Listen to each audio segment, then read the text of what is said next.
नमस्कार प्रिय छात्र छात्राओं, आज अपन देख रहे हैं अंतर्राष्ट्रीय कानून के स्रोत, सोर्सेस ऑफ इंटरनेशनल लॉ। जैसा कि अपन देखते हैं किसी न किसी कानून के पीछे कोई न कोई उसका एक आधार होता है, एक स्रोत होता है। और अंतर्राष्ट्रीय कानून के संदर्भ में अपन चर्चा करते हैं तो स्वाभाविक तौर से अंतर्राष्ट्रीय कानून का जो सोर्स है वो विभिन्न बातों पर निर्भर करता है। अपन को यही देखना है कि अंतर्राष्ट्रीय कानून के ये स्रोत के आधार क्या क्या हैं और इसमें कुछ मुख्य होते हैं, कुछ गौण होते हैं, इन सबको अपन को देखना है। तो पहला अपन इसमें जो पॉइंट लेते हैं वो आता है रीति रिवाज या चलन। अपन सब जानते हैं कि आज हमारे हर चीज़ के पीछे कोई न कोई हमारी परंपरा रही है, कोई न कोई हमारी रीति रही है, रिवाज रहा है। और प्राचीन काल से हम इन चीज़ों को जो मान रहे हैं उनके पीछे हम बिना किसी साइंटिफिक रीजन या बिना सोच समझ के उनको मान रहे हैं। उसके पीछे मानने के पीछे आधार होता है हमारी परंपराएं। तो रीति रिवाज या चलन अंतर्राष्ट्रीय कानून का प्राचीन और मौलिक स्रोत है। अंतर्राष्ट्रीय न्यायालय संधियों की व्याख्या करते समय रीति रिवाजों पर निर्भर रहा है और इसने परंपरागत अंतर्राष्ट्रीय कानून के विकास में योगदान दिया है। विभिन्न राज्यों के प्रदेश, उनके क्षेत्राधिकार, राजदूतों के विशेष अधिकार एवं दूसरे ऐसे ही प्रश्नों के संबंध में विभिन्न परंपराएं, रीति रिवाज, जो कस्टम्स हैं किसी भी देश की, वो रही हैं और इनके आधार पर ही ये विकसित हुई हैं। दूसरा, जब अपन पॉइंट लेते हैं इसमें अंतर्राष्ट्रीय संधियां, तो अंतर्राष्ट्रीय कानून का सबसे महत्वपूर्ण स्रोतों में अंतर्राष्ट्रीय संधियां आती हैं। संधियों से संबंधित राष्ट्र संधि में निहित नियमों के प्रति अपनी स्वीकृति प्रकट करते हैं और उनका अनुशीलन करते हैं। दो देशों के बीच में जो समझौते होते हैं, जो संधियां होती हैं, चाहे वो व्यापारिक हो, चाहे वो राजनीतिक की हो, राजनयिक हो, जो भी कूटनीतिक जो संधियां वगैरह होती हैं उनके संदर्भ में है। और इसके बाद में जो हमारा तीसरा जो पॉइंट आता है वो आता है कानून के सामान्य सिद्धांत। इसमें अंतर्राष्ट्रीय न्यायालय की संविधि के अनुच्छेद 38 में सब राष्ट्रों द्वारा मान्य सामान्य सिद्धांतों को अंतर्राष्ट्रीय कानूनों के स्रोतों में स्थान दिया गया है। यह शब्द पर्याप्त व्यापक है और इसमें राष्ट्रीय जो न्यायालयों में प्रशासित होने वाले व्यक्तिगत कानूनों के सिद्धांतों को भी शामिल किया जाता है यदि वे अंतर्राष्ट्रीय संबंधों पर लागू होते हों। चौथा हमारा जो पॉइंट आता है जुडिशियल डिसीजन का, न्यायिक निर्णय का।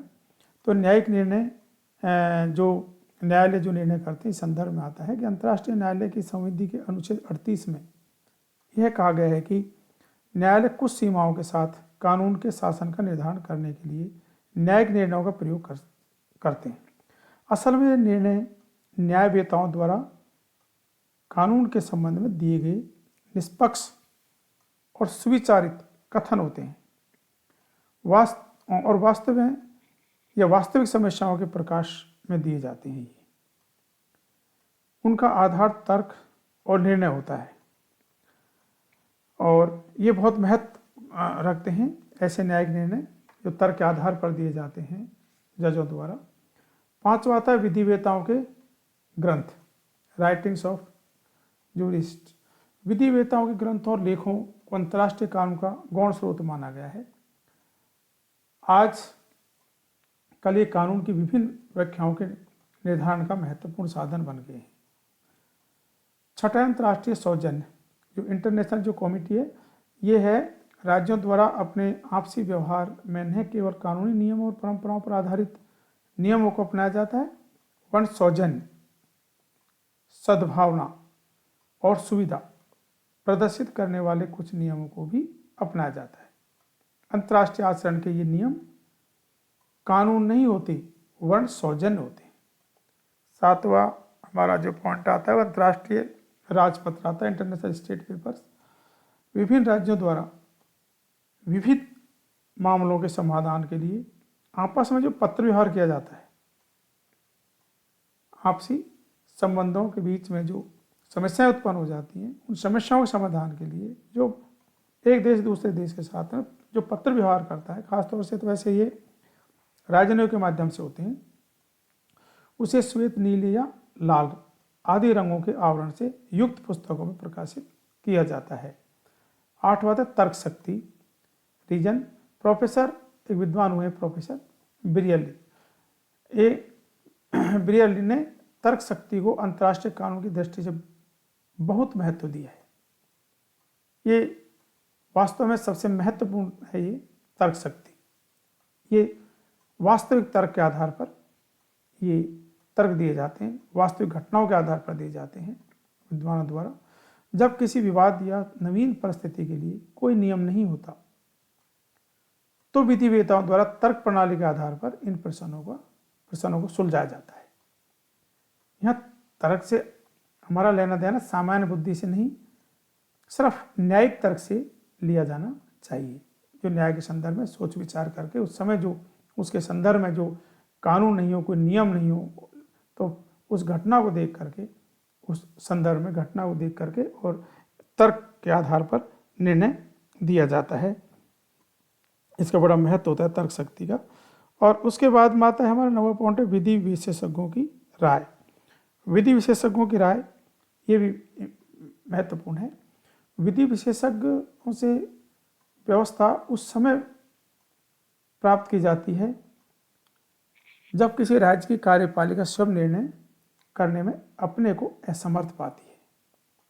निष्पक्ष विद्वानों की सहमति या राय या सलाह को अधिकांश राज्य मान लेते हैं और यह निर्णय अंतर्राष्ट्रीय विधि का रूप ग्रहण कर लेता है।